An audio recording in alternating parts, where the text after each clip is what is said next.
Hi again. You know, it's easy to look at high school students and assume that they don't have anything on their mind besides who's hooking up with whom, where's the next party at, and when does the next version of GTA come out. But their minds are not nearly as vapid and their lives not nearly so self-centered as we might be led to believe. This spring, I asked my students to come up with questions, both large and small, that they would like to get answered this semester.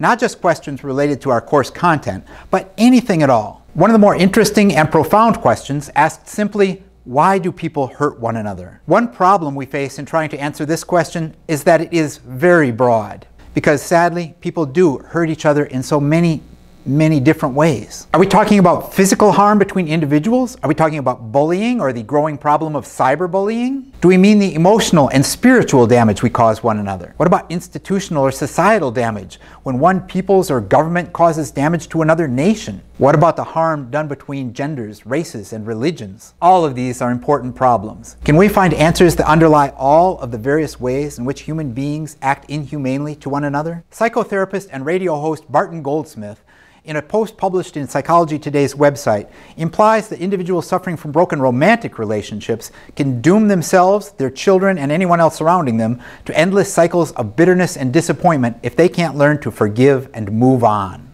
Seeking revenge on a former partner, he says, is just plain sadistic, as well as wasting the most valuable resource you have, the precious minutes of your life. He goes on to suggest that forgiveness should be a natural skill set, one without which we risk creating negative energies that will drive people away, leaving us alone and bitter, and likely causing more damage to those around us. This seems likely, but doesn't come with any real explanation or data to back up his claims. And we're left with the classic chicken or the egg question. Does the problem begin with the one seeking revenge, or with the one who let the relationship fail to begin with? Looking at the question of why humans are violent, psychologist and author Kirk Schneider proposes that destructive acts are the result of feelings of being crushed, humiliated, and existentially unimportant. Writing on the alternate.org website, he argues that destructive acts ranging from personal interrelationships to international acts of terrorism are basically rooted in problems of self-esteem. He does draw a distinction between acts of violence which are defensive and necessary to survival and those which are provocative.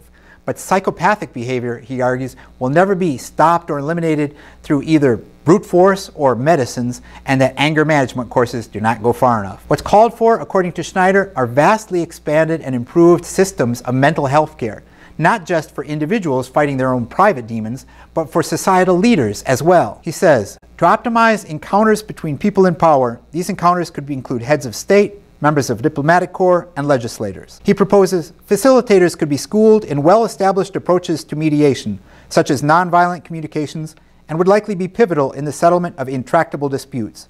While the most hardened extremists may be unreachable, there are many others who might surprise us and engage the opportunity. This sounds promising and may offer a better clue as to why people do hurt one another. It brings to mind the words of the poet Maya Angelou, who said, "I've learned that people will forget what you say, they will forget what you do, but they will always remember how you make them feel." This may even help us find ways of ending hurtful behavior, if we can see those as acts of slighted individuals striking out, if we can help them find ways to regain their sense of worth and dignity. After all, isn't that still the root of the problem, even in the personal relationships described by Goldsmith in his argument? Building self-esteem can't be done with simple platitudes and empty praise, however. It will take building real relationships over extended periods of time and shared constructive experiences. It won't usually happen easily, but that's no excuse not to make an effort to begin. If you'd like to consider this problem on a deeper level, I recommend studying the correspondence between Mahatma Gandhi and Leo Tolstoy, and also between Albert Einstein and Sigmund Freud. These guys are all much smarter than me, but I can at least put a link down in the doobly-doo to help you get started. In closing, I'd like to point to another perspective prompted by the original question, why do people hurt one another?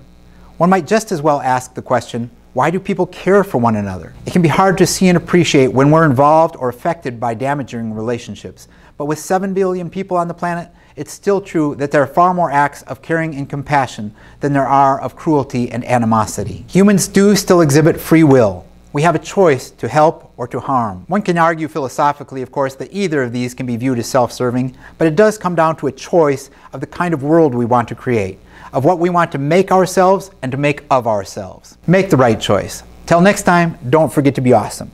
I will talk to you again soon, hopefully.